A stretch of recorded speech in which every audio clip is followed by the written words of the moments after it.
So hello and welcome back to Test Drive Thursday. Today we're driving this, the Mack Pinnacle.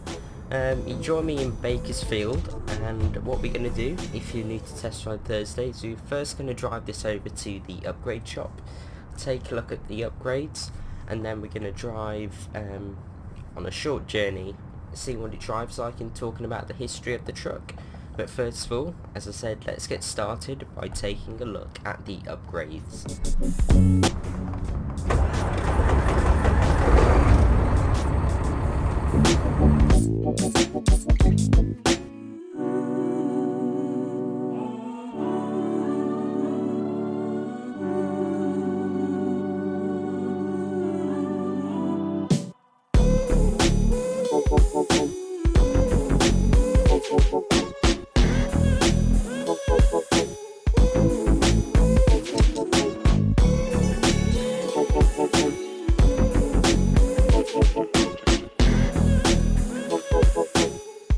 Now, starting off with the cabins, you have got the day cab, the flat top sleeper, that doesn't make any difference. I think, hang on, let me just change the chassis. There we go. That's weird, because it usually changes the chassis automatically, but there's lots of different cabins, as you can see, to choose from. That one obviously being the biggest.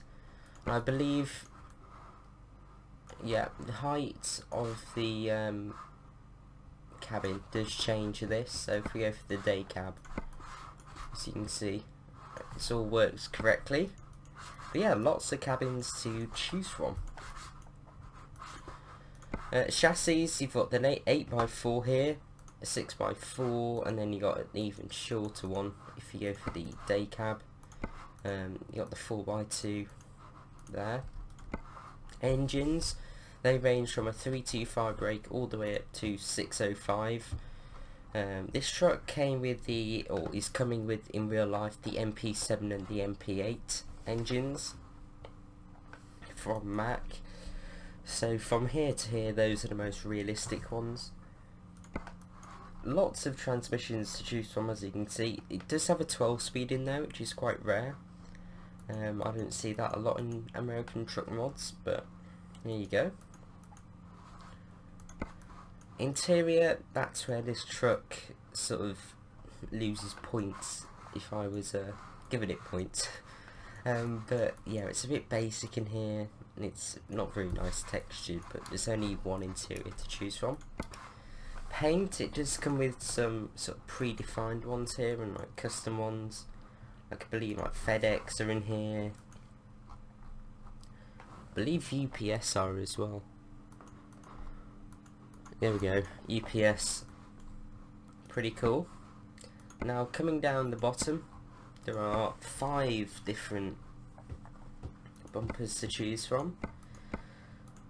This one I think is the one I prefer the most. It would be nice if this plastic you could choose to have paint, but I think it just looks the most, I don't know, detailed. It looks really cool. Those seem just a bit too basic for me. It doesn't come with any custom wheels or anything. They're all pretty standard. You can't do anything there. You can put the fenders on there. You can completely remove them if you want, or you can have plastic or chrome. At the back you can have different mud flaps, or just completely just standard. Standard, they're called TES. I'm not too sure what that is all about. Trying to find the right dot. So you can have a plate there at the back as well. You can have that weird rack. I think the texture's broken on that though, to be fair. Yeah, the textures are broken on those. At the back here you can add, or here you can add an exhaust. That doesn't look right. That isn't right. And then you can also add a roof deflector. Now a lot of people don't like that, but if you're taking box trailers and you don't have a lot of money, that's the route to go. You've got the light adapters up here. You can't remove the horns. 2 different visors, 3 different types of mirror, and that is pretty much it. Had a metal deflector there, To be honest, I don't really like the look of that. And then you've got the mirror there, which to me seems a bit big. But yeah. When you do start off customizing this though, the wheel is like this, it appears like this. You have to go into these options and choose them. But I'll talk about all the weird things that I find about the interior in a minute. But yeah, now I'm going to show you a time lapse of me building this truck to my spec.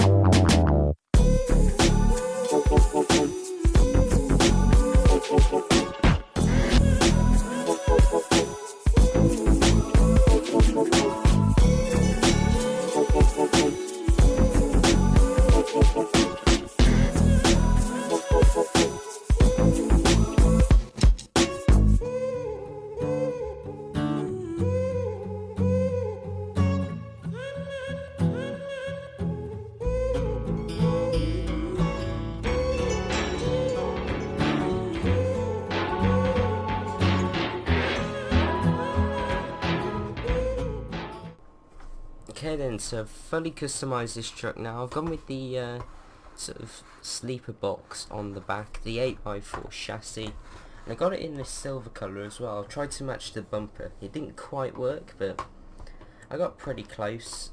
But yeah, one thing that I have noticed, I love that startup, is the boundary boxes are not accurate. If I come over here quickly, I'll show you what I mean. See, I'm now touching the truck, nothing's happened. And there's where the alarms go off. So yeah, that's a bit weird.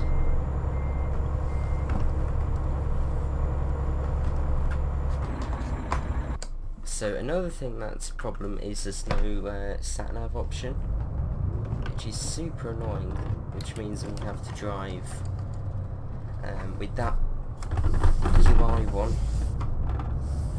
or the on-screen one, which is a bit annoying.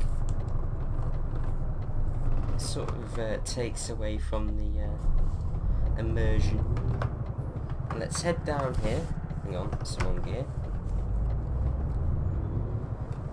And one thing that I have noticed straight away is the steering. Now I've got 900 degrees on my G27. However, if you look at the wheel quickly, it's not turning. I'm turning my wheel 90 degrees each way now, and as you can see, just the wheel doesn't turn that much. I think it only turns in game 360 degrees, and I've never really seen that before. But if you look now, look at that.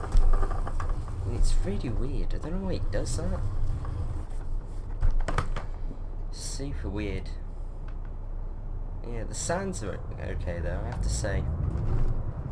And I don't know if you've noticed already, but the rev counter is super inaccurate. When it's just idling, it's apparently idling at 0 RPMs, which is a bit, I don't know, that's really weird. I've never seen that before, so look, there you go, 0. So yeah, that's a problem straight away. I think we're picking up in here. The mirrors are really hard to see out of. Like, they're such a weird shape. Enter. Okay, so freight market. So 120 miles down to LA. Where's the trailer? I think we'll head through here to go and get it. And just swoop around. Right, whereabouts is it? There it is. Turning circle's not bad for a truck this size, I have to say. It really is quite good. But it's so weird, that steering. Like, it's hard to, for your brain to sort of work around it. Like, you can see yourself, well, if you've got a wheel in real life, you can see your wheel turning so much, but in the game it's not turning. So it's really confusing to be accurate with it. There we go. So let's talk about the history about this truck. Now, it was introduced Just careful don't hit that. It's introduced... What's wrong with this? That's weird. Introduced in 2006 and it's still being made today, so it's about 10 years. Coming up to 11 years old. Right, this truck. It's a very heavy duty truck range, this though. And also it's currently available in the US, Canada, Venezuela, Peru. But in Venezuela and Peru it's called the Mack Vision Elite. It's quite interesting. As I said, whilst we were doing the upgrades, the engines available with this truck are the... Hang on, that was a bit too tight. Are the MP7 and the MP8.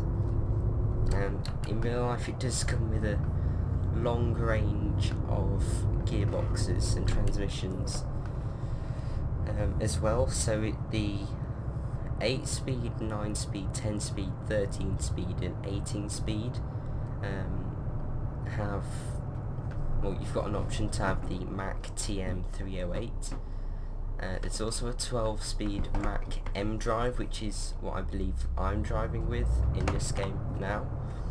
There's also a 5-speed and a 6-speed Allison gearbox, also along with a 9-speed or a 10-speed or 13 or 15 or 18 Eaton Fuller.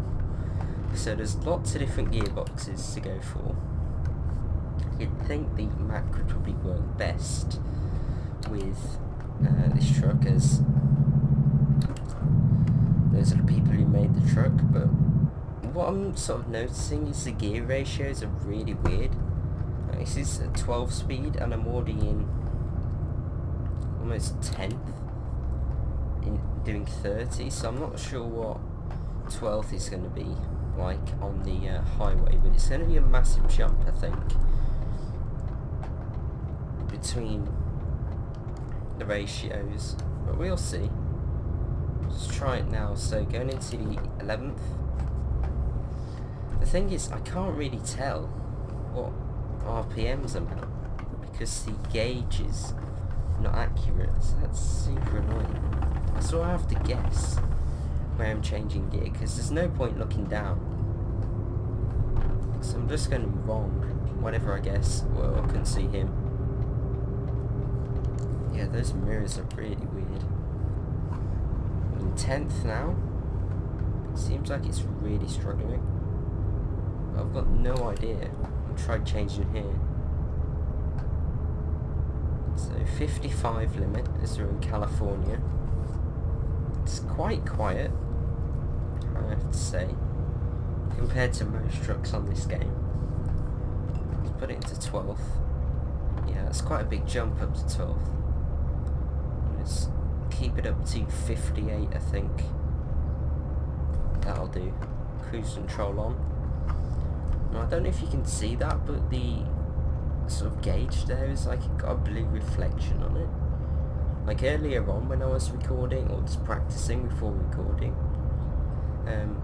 it didn't have any weird reflection on, so I'm not too sure what that's all about. But yeah, the interior, so all the shapes and everything are quite accurate compared to real life, but it's just not finished off very well. You know, all the textures are really low. If you look down there, it looks really rather poor. And it's just, I don't know, it ruins the mod for me. Because from the outside, it looks really good. They don't have to make any changes to the outside. But on the inside, it's just really, really bad. I'm not happy with it at all. Right, can I pull into this lane at all? Is that going to be too difficult? Come on, let me in. Being undertaken. But yeah, I don't know if you can see that, but look at the... looks like Space Invaders or anything with those indicators. It's really, really low res. But as I said, all that dash is quite accurate the way it's laid out. What's this? Oh, truck lane. haven't seen one of those yet. That's rather cool. So we don't slow up the rest of everyone else, even though the AI still does use this lane. Can they use this lane? I guess they can. I would have thought it's just for trucks, unless that's just the AI just being its normal self.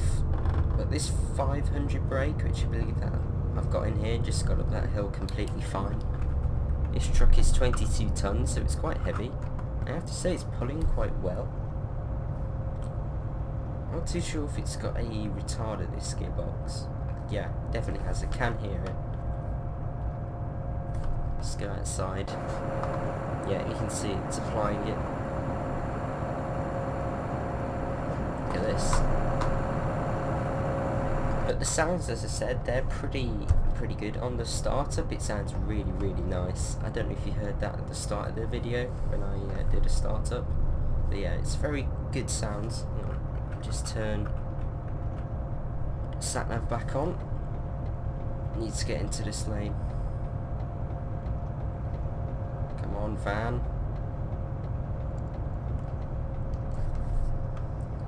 But yeah, do I recommend you downloading this mod? I'm gonna say at this current moment probably not, even though it does look really good outside and it looks good on sort of screenshots and everything. It's just, I don't know, with the wheel, the way that's working at the moment, the rev counter not working, the interior being really, well, it's not very well done. It's keeping this lane. It's just, I don't know, it ruins it. You spend most of the time looking at everything on the inside, so it really needs to be good, or else it sort of ruins the experience, and that's sort of what's happening here. So that's a bit of a shame that that's the case, but that's how it is. But yeah, do I recommend you downloading it? No.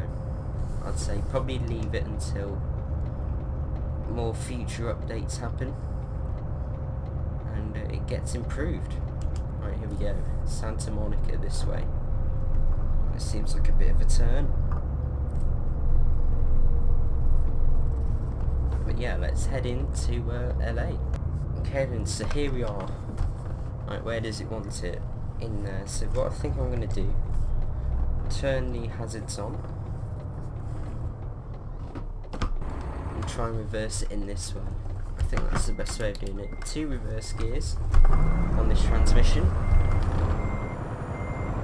Right, see what this thing is like to reverse in the 8x4 chassis version. Have I hit someone? I don't think so. I think there's people beeping at me.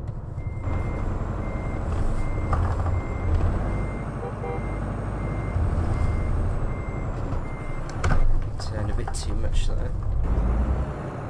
Straighten that up. Whoa, he was lucky.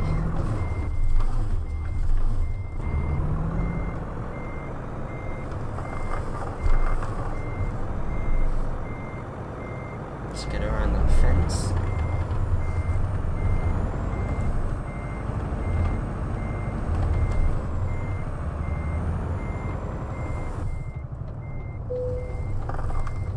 Switch those mirrors.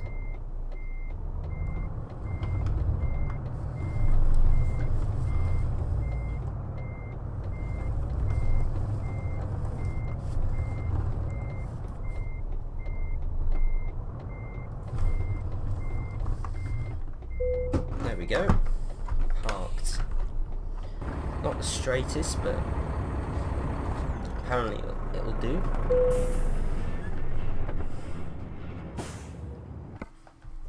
Excellent. Okay then. So there you go, the Mack Pinnacle. Now if you have enjoyed this video, please do click that like and want to subscribe for a lot more videos to come. If you got this far, massively do appreciate that. But yeah, thank you for watching, and hopefully I'll see you very soon. Goodbye.